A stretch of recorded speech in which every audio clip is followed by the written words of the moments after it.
Welcome to another explainer. So, you've got a dog in the Big Apple, right? Well, getting them an official New York City dog license isn't just some boring legal must-do. It is literally a golden ticket to your dog's safety, their health, and unlocking some serious freedom around the five boroughs. Let's dive into exactly how this quick, simple process protects both you and your furry best friend. Now, you might be thinking, more paperwork? Is taking the time to license my dog actually worth the effort? And hey, it's a totally fair question. Living in New York involves enough bureaucracy as it is. But the truth is, licensing your dog is about so much more than just sticking a piece of metal on a collar. It's an absolutely crucial tool for their safety. And frankly, it's your VIP pass to some of the city's absolute best canine perks. The benefits here are huge. Imagine the worst-case scenario. Your dog slips out the front door and into the chaos of the city. With a license, their number is logged right into the city's dog e-locator system. That means a Good Samaritan or animal care centers can use that tag to quickly and safely get them back to you. Plus, and this is the fun part, a license unlocks those glorious off-leash hours in NYC parks. On top of all that, having a license simplifies medical follow-ups if a bite incident ever occurs, and your fee directly funds local shelters and low-cost spay and neuter programs across the city. So here is our roadmap for this explainer. First, the law and the benefits. Then, who needs a license, a step-by-step application guide, a breakdown of costs, renewals and fines, some common FAQs and real scenarios, and finally, how you can take action today. Starting right off with Section 1, the law and the benefits. Let's look at the actual rule here. According to the New York City Health Code, any single time your dog steps paw on a public sidewalk, or even in an open field abutting a public place, a license tag needs to be visibly attached to their collar or harness. Police officers and Parks Department officials can and for sure will ask to see it. It's the law, plain and simple, and it's designed to protect the public and your pet. Moving on to Section 2. Who exactly needs a license? The short answer? Basically every dog. If your dog lives with you in NYC for more than 30 days, they need a license. Period. This even includes fully trained service dogs. The only real exceptions are for young puppies under 4 months old who haven't left your private property yet, and visiting dogs whose owners are just passing through for less than a month, provided they're already licensed in their home state. Now, this is super interesting for anyone living in a New York City Housing Authority or NYCHA building. Obtaining this Department of Health license is actually your mandatory first step to legally registering your pet with building management. According to an ASPCA memo, NYCHA residents actually have special exemptions that waive the typical size or breed restrictions if the dog is a registered service dog, if the owner has a qualifying disability, or if the dog has already lived in NYCHA housing for at least 6 years. It's a real game changer. All right, Section 3, our step-by-step application guide. You'll be glad to know the process is incredibly straightforward. Step 1. Just gather your official vet records. You'll need a signed rabies vaccination certificate that includes the vaccine's lot and serial number, plus a spay or neuter certificate if that applies. Step 2. Choose your method. You can go online to nyc.gov/dog license or just call 311. Step 3. Pay the fee. But a quick heads up, there is a 2% surcharge for online credit card payments. And finally, Step 4. Wait about 2 to 4 weeks for the mail, and then clip that shiny new tag on your dog's collar.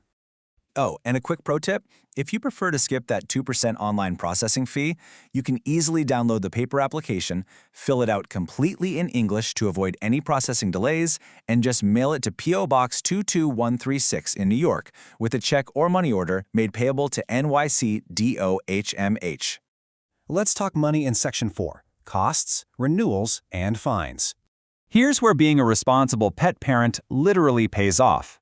Getting your dog spayed or neutered drops your annual fee from $34 all the way down to just $8.50. The city intentionally structures it this way to fund and encourage population control. Also note that trained guard dogs have their own special category at $10 a year, and they're legally required to be microchipped. You can actually buy a license that is valid for up to 5 years at a time to save yourself the annual hassle. But if you do decide to pay year to year and you forget to renew it on time, you'll be hit with a $2 late fee for every year it's been expired. Fun fact though, the city sometimes waives that $2 late fee if you happen to attend one of their in-person same-day licensing events.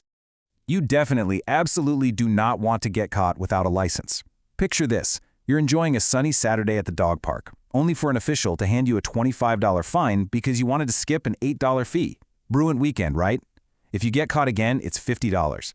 2 or more violations within 5 years escalates to a $100 fine, and shockingly, according to the health code, you could even face potential imprisonment for up to 15 days. It is simply not worth the risk. Okay, Section 5. FAQs and real scenarios. We all know dogs play rough. Collars break and tags get lost. Imagine you're out in Central Park, your dog wrestles with a new friend, and that physical metal tag just vanishes into the grass. What on earth do you do? You won't believe how painless the city makes this. It only costs a single dollar to order a replacement tag online or by mail. And if you happen to lose your printed paper certificate, replacing that is completely free just by calling 311. So yeah, there is really no excuse to walk around with an untagged dog. Here's something a lot of people miss. These licenses are strictly non-transferable. If you move apartments, if you rehome your dog, or sadly, if your dog passes away, you are legally required to update the Department of Health within 10 days. You can do this by mail, online, or by simply emailing dogtag at health.nyc.gov with your license number and the updated information. Which brings us to our final section, Take Action Today. Seriously, it takes maybe 10 minutes to complete this process today. You're not just avoiding escalating fines or a ruined weekend, you are buying true peace of mind. You're ensuring that if your dog ever slips their leash, the city has a dedicated system to bring them back to you, and you're unlocking the absolute best parts of being a dog in the big city, like legally running free during those early morning off-leash hours. So here is your homework for today. Gather up those rabies and spay or neuter certificates from your vet. Head over to nyc.gov/doglicense, or if you prefer paper, simply dial 311 to get your application mailed directly to you. The whole shebang is incredibly simple. Just a quick heads up, this explainer is based on city regulations as of October 2023. City codes can sometimes shift, so we always recommend double-checking with the official Department of Health and Mental Hygiene resources online to verify any recent updates to fees or procedures before you mail in your check. So, knowing all this, the safety nets, the glorious off-leash freedom, the savings, isn't it time to make your best friend an official card-carrying citizen of New York City? It really makes you wonder, what other hidden perks might the city have tucked away for licensed pets? Thanks so much for hanging out with us for this explainer, and we'll catch you next time.